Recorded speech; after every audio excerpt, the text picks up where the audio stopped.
Tasty food by Meenu बघणाऱ्या सर्व दर्शकांचं मी मीनाक्षी खूप खूप स्वागत करते. आणि दिवाळी येते आहे आणि सगळ्या घरात बनणारा पदार्थ म्हणजे चकली आणि सगळ्यांच्या आवडीचा सुद्धा.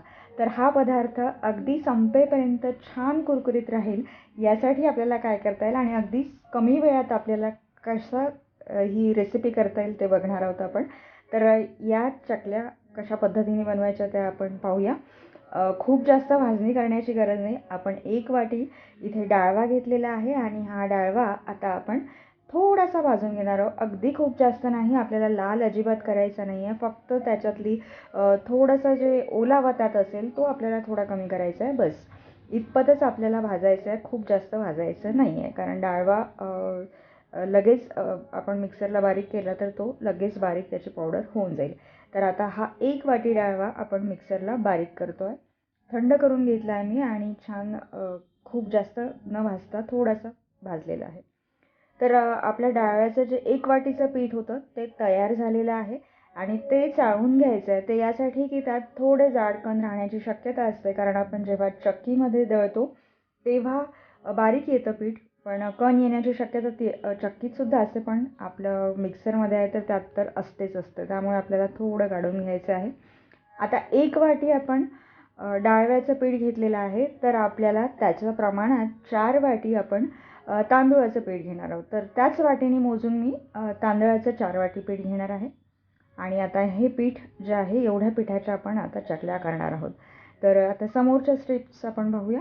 तर ज्या वाटीने आपण पीठ मोजून घेतलं आहे त्याच वाटीने आपण अर्धा वाटी जे आहे ते घेणार आहोत तेल, कारण आपल्याला ते मोहन म्हणून घालायचं आहे. आता मोहन घालताना कसं घालायचं, तर ते कडकडीत तेलाचं घालायचं, म्हणजे आपली चकली छान खुसखुशीत येण्यात मदत होईल. तर मी एका छोट्या पातेल्यात ते गरम करून घेतलं आहे. अगदी कडकडीत असं आहे, तुम्ही बघू शकता. जेव्हा मी हे पिठावर ओतेल तसे लक्षात येत नाही, पण पिठावर ओतल्यावर तुम्हाला लक्षात येईल की छान बुडबुडे फुटतात आहे, इतकं ते छान कडकडीत असं आहे. तर आता हे जे मोहन टाकलं आहे आपण ते आपण एका चमच्याच्या साहाय्याने थोडं आपण त्याला हे मिक्स करून घेऊया, कारण हाताने एवढं गरम आपल्याला करायचं नाही आहे. तर त्याच्यामुळे आपल्याला थोडं थंड झाल्यावर मग आपण हाताने हे सर्व पीठ मळून घेणार आहोत. पण तत्पूर्वी आपल्याला चमच्यानेच छान मिक्स करून घ्यायचं आहे. तर कुठलीही गाठ यात राहू नाही द्यायची आपल्याला आणि छान व्यवस्थित आपलं जे आपण तेलाचं मोहन घातलेलं आहे ते संपूर्ण पिठाला व्यवस्थित लावून घ्यायचं आहे. तर बघा, हाताने सुद्धा मी संपूर्ण तेल जे आहे ते सगळ्या पिठाला असं लागलं पाहिजे अशा पद्धतीत आपल्याला करून घ्यायचं आहे.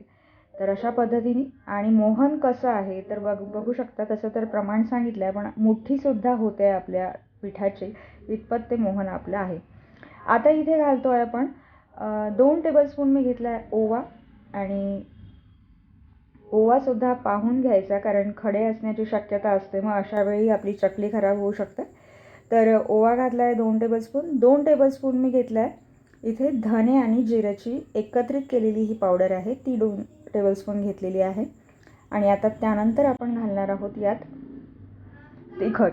तिखटसुद्धा 2 टेबलस्पून घालणार आहोत. तुम्हाला जितकं तिखट हवं असेल, जितकी चकली तिखट हवी असेल तर तुम्ही कमी जास्त करू शकता, आणि कमी तिखट लागत असेल तर कमीसुद्धा करू शकता. पाव चमचा हळद टाकली आहे. आणि आता आपण घालणार आहोत ते म्हणजे चवीपुरतं मीठ. तर मी इथे 1 टेबलस्पूनच्या जवळपास मीठ घातलं आहे. तुम्ही कमी अधिक तुम्हाला तुमच्या चवीनुसार तुम्ही घालू शकता. आता घालतो आहे आपण तीळ. तर तीळसुद्धा मी 2 टेबलस्पून घेतलं आहे. बाकीचं सगळं जे प्रमाण आहे ते 2 टेबलस्पून 2 टेबलस्पूनच आहे. धणे जिरे पावडर असेल, ओवा असेल, जिरं नाही, तीळ असतील, तर हे सगळं आपण घेतलं आहे. आणि जिरा आणि धणे पावडर टाकली आहे आपण 2 टेबलस्पून. तर आता हे व्यवस्थित सगळ्या याला लागलं पाहिजे असं मिक्स करून घेऊया. म्हणजे आपला जो मसाला आपण टाकलेला आहे तो सगळ्या पिठाला समान रूपात लागला पाहिजे. तर अशा पद्धतीने व्यवस्थित मिक्स करून घ्यायचं आहे. आणि आता आपल्याला चकलीचा जो आहे तो उंडा भिजवायचा आहे. तर आता तो कसा भिजवायचा, तर गरम पाण्याने. तर इथे मी ह्या कपामध्ये गरम पाणी घेतलं आहे. 1 ते 2 कप पाणीमध्ये हे भिजून जाईल. तर कप माझा मोठा आहे. तर इथे आता आपल्याला हे जे गरम पाणी टाकून घेतलं आहे त्यानंतर आपल्याला त्याच्यात हात घालायचा नाही आहे, चमच्यानीच आपल्याला ते व्यवस्थित मिक्स करायचं आहे आणि पुन्हा पाणी कमी पडल्यास आपण पुन्हा घेऊ शकतो. तर अशा पद्धतीने व्यवस्थित पीठ मळायचं आहे. पाणी मी आणखीन घातलं आहे यात, कारण आणखीन पाणी मला लागलं आहे, तर ते सुद्धा घेऊन झालेलं आहे.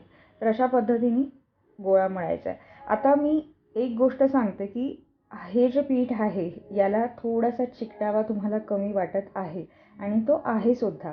तर जेव्हा कधी तुम्ही तांदूळाच्या पिठाच्या चकल्या डायरेक्टली करता, तर तेव्हा एक गोष्ट लक्षात ठेवायची की नवीन जर का तांदूळ असतील तर ते वापरायचे, त्या चिकास भरपूर असते. तर इथे माझे थोडे जुने तांदूळ आहेत, त्यामुळे त्याला चिकास थोडी कमी आलेली आहे. पण हरकत नाही, तरीही चकली याची छानच बनते. आणि असं जरी पीठ असलं हे, तरी जेव्हा आपण साच्यात हे भरणार आहोत तेव्हा आपल्याला याला छान चुरून मळून घेतलं तर ते एकजीव होईल. तर इथे थोडा वेळ झाकून ठेवणार आहोत. पण त्यानंतर आपण तयारी करणार आहोत, ती म्हणजे पात्याला आणि साच्याला आपण तेल लावून घेणार आहोत.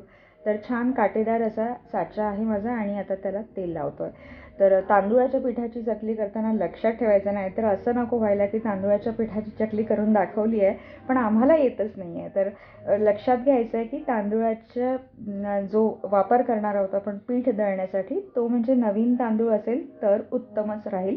त्याला चिकास भरपूर असते आणि त्याची चकली जी आहे आपली ती तुटणार नाही. आणि जेव्हा कधी आपण साच्यामध्ये पीठ चा जो उंडा आहे तो भरतोय, त्याच्या आधी त्याला पाणी लावून छान चुरून घ्यायचं, तरच आपली चकली तुटणार नाही, नाहीतर तुटल्याशिवाय राहणार नाही, हे सुद्धा मी तुम्हाला सांगते.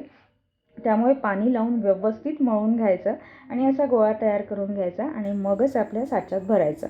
अन्यथा चकली तुमची तुटल्याशिवाय राहणार नाही, कारण हे खूप पीठ जे आहे त्याला चिकटावा खूपच कमी असतो आणि तळताना किंवा उचलताना सुद्धा थोडा त्रास होऊ शकतो. तर यासाठी सुद्धा मी एक उपाय सांगते आहे तुम्हाला. तर कारण बऱ्याच नवीन ज्या मुली असतील किंवा ज्यांना येत नाही, तर त्यांच्यासाठी ही चकली उचलून पुन्हा तेलात टाकणं हे सुद्धा कठीण जाईल. तर यासाठी आपण एका प्लेटवर ही चकली करू शकतो आणि ती प्लेट प्रत्येक वेळी प्लेट आपण तळण्याच्या याच्यात 2-3 प्लेटा तयार केल्या की आपल्या 3-3, 4-4 चकल्या अशा या तेलात टाकू शकतो आपण डायरेक्टली.